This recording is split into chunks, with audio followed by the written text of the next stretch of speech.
Hi guys, எல்லாருக்கும் வணக்கம். இன்றைக்கி நம்ம என்ன பார்க்க போகிறோம்னா, ஒரு சில கஸ்டமர் வந்து கம்பல்சரி எங்களுக்கு வந்து நாங்கள் எவ்வளோ நாள் வெயிட் பண்ணுறோம், சர்டிஃபிகேட் டாக் தான் வேணும்னு கேட்குறாங்க. ஆமாம், அந்த மாதிரி தான் நம்ம கோயம்புத்தூர் வந்து பெரியபாளையத்துலேருந்து ஹரிசங்கர் சார் வந்து கேட்டிருந்தாங்க சர்டிஃபிகேட் டாக் தான் வேணும்னு. ஆல்ரெடி அவங்களுக்கு நம்ம டாக்கை கொடுத்து 2 months கிட்ட ஆகி போச்சு. இன்றைக்கி தான் சாருக்கு வந்து நம்ம சர்டிஃபிகேட்டை அனுப்ப போகிறோம். பப்பிக்கு வந்து நம்ம அப்ளை பண்ணணும் அப்படின்னா அந்த பப்பீஸோட ஃபாதர் மதர் ரெண்டுக்குமே வந்து பார்த்தீங்க அப்படின்னா சர்டிஃபிகேட் இருந்தால் மட்டும் தான் பப்பிக்கு வந்து நம்ம அப்ளை பண்ண முடியும். இது நம்ம ரேண்டியோட பப்பி தான். சாருக்கு பப்பியை கொடுத்தாச்சு. இன்றைக்கி தான் சாருக்கு அனுப்ப போகிறோம். நாளைக்கு சார் கையில் கிடச்சிரும். சார் வந்து டாமிங்கிற பேரில் தான் கேட்டிருந்தாங்க. இதுதான் சிப் நம்பர். நீங்கள் நிறைய பேருக்கு தெரியாது, பார்த்தா தெரியும் உங்களுக்கு. வந்து இந்த இருக்கு பாருங்கள் சிப் நம்பர். இந்தமாரி சர்டிஃபிகேட் அப்ளை பண்ணும்போது சிப்பும் சேர்ந்து கொடுத்துருவாங்க. இந்த இருக்குது தான் சிப்பு. இதுலேயுமே பார்த்தீங்கன்னா உங்களுக்கு தெரியும் அந்த சிப் நம்பர் இருக்கும். இதில் வந்து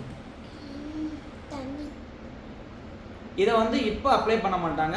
டாக் வந்து கிட்டத்தட்ட ஒரு 1 year ஆனதுக்கப்புறமா இந்த சிப்பை வந்து டாக்கோட முதுகில் வந்து இன்சர்ட் பண்ணிடுவாங்க. இதுதான் சர்டிஃபிகேட் டாக்குடைய ஒரு ப்ராசஸ். இது வந்து ஓகே கைஸ். அதே மாதிரி யாராவது கம்பல்சரி உங்களுக்கு சர்டிஃபிகேட் டாக் தான் நீங்கள் வேணும்னு நினச்சிங்க அப்படின்னா கண்டிப்பாக கிட்டத்தட்ட ஒரு 3 months 4 months கூட டிலே ஆகும். ஏன்னா நம்ம வந்து எல்லா டாக்குமே சர்டிஃபிகேட் அப்ளை பண்ண முடியாது. நம்மளோட மேல் ரேண்டிக்கு வந்து சர்டிஃபிகேட் இருக்குது.